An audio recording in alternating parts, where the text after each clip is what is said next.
Hi, Grandma Bev here, and I have count them, two books to do reviews on for you. Are you surprised? Stay tuned.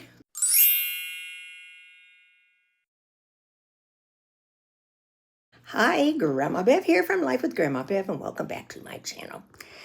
Now, I do videos, as you know, or all my old timers. They're not old, they're younger than me, but the old subscribers know that I'll do videos on all kinds of things.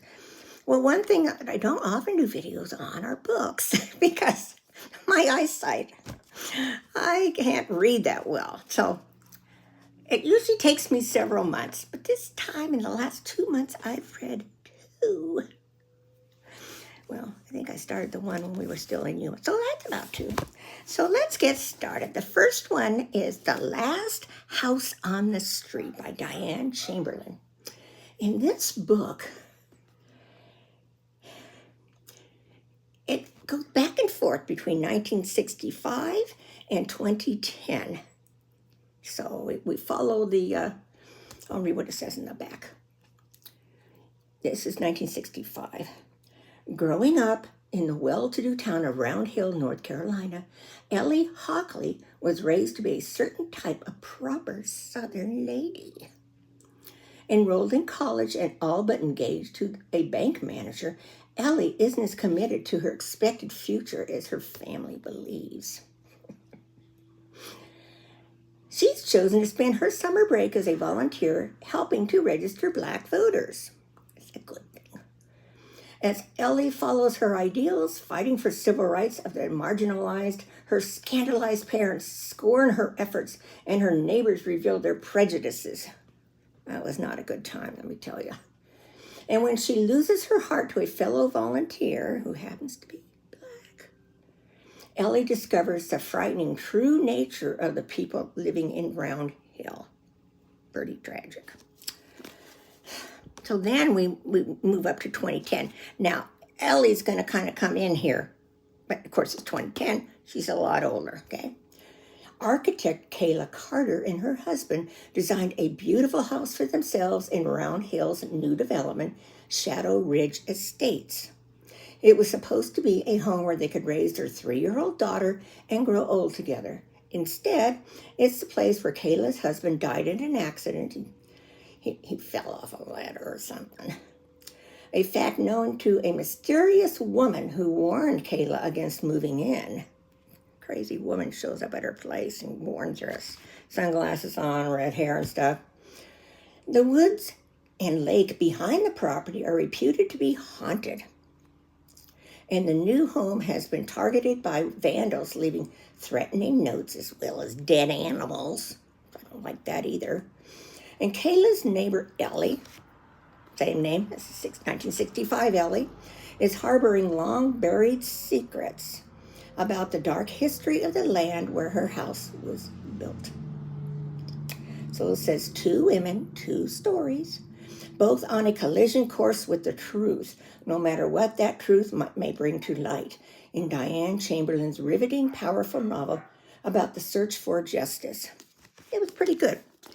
I kind of would get confused at first till I got used to the back and forth, and whose story was who and that kind of stuff.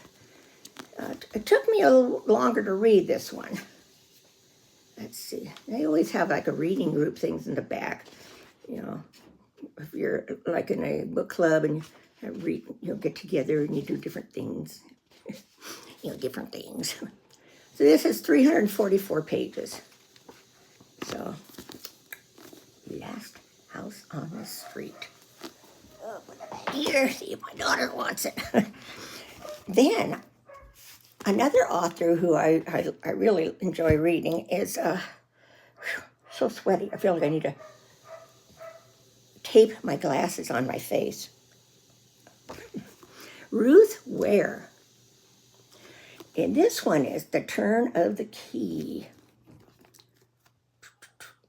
And I wasn't sure if I had read this yet, because I read quite a few of hers. Let's see, I listed them on here somewhere. Where did I see it? I thought I saw it.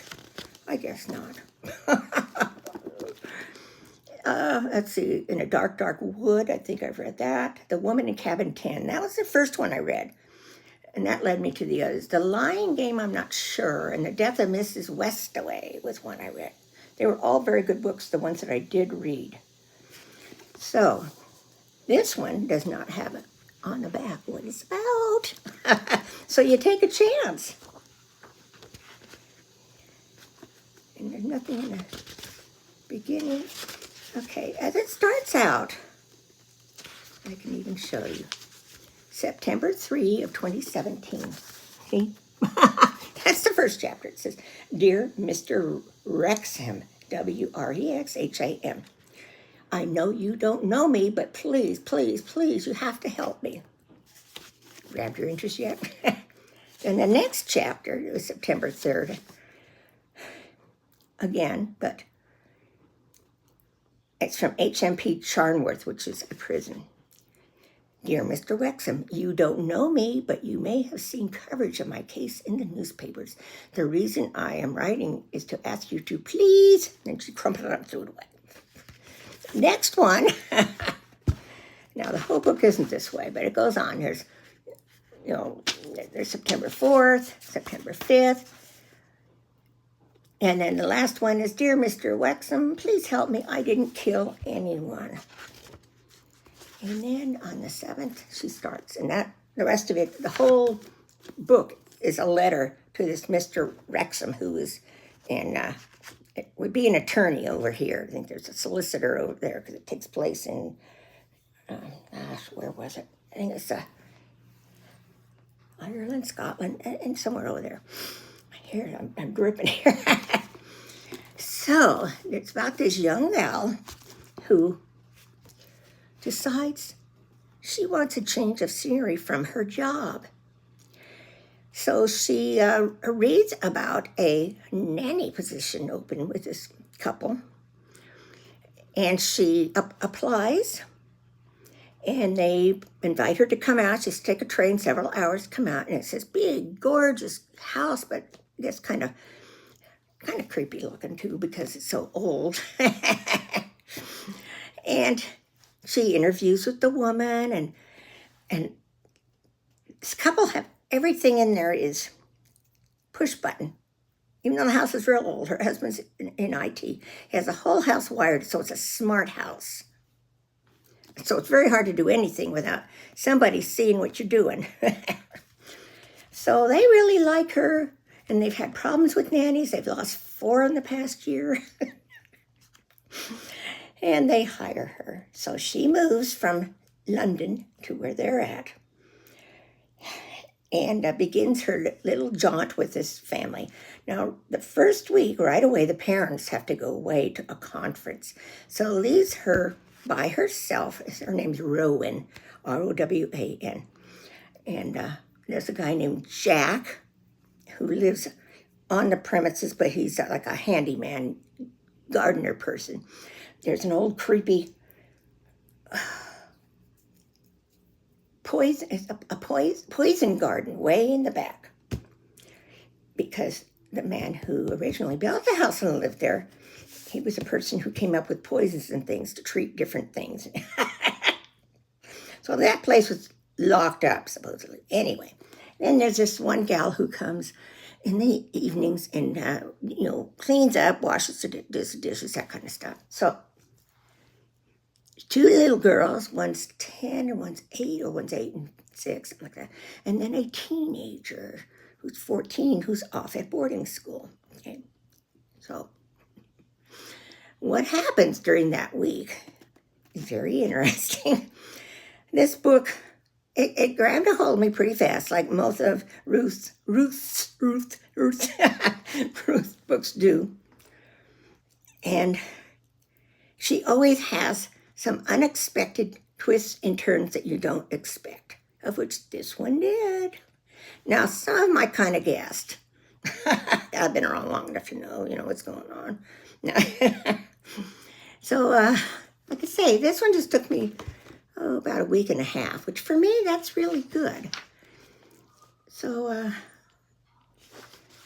let's see what this says in the back. Where's the page number? Oh, that must be the her next book. Oh, that's just a little synopsis of it, so I could read you this whole thing. The actual book itself is 336 pages. It's a must read. So that'll do it, kids.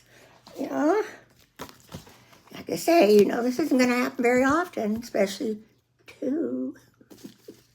So please comment below. Tell me if you've read any of these and if you did, what you thought of them. Or if you have suggestions for other books by these gals. And my sister suggested this author. So this was the first one I read of Diane Chamberlain. It just took me a while. So please comment below, like I say, share, like, and subscribe. And I hope you're all having a wonderful July. I hope to maybe read another book, another Ruth Ware. In fact, I've started it. So we'll see how long it takes me. I love you all. Bye.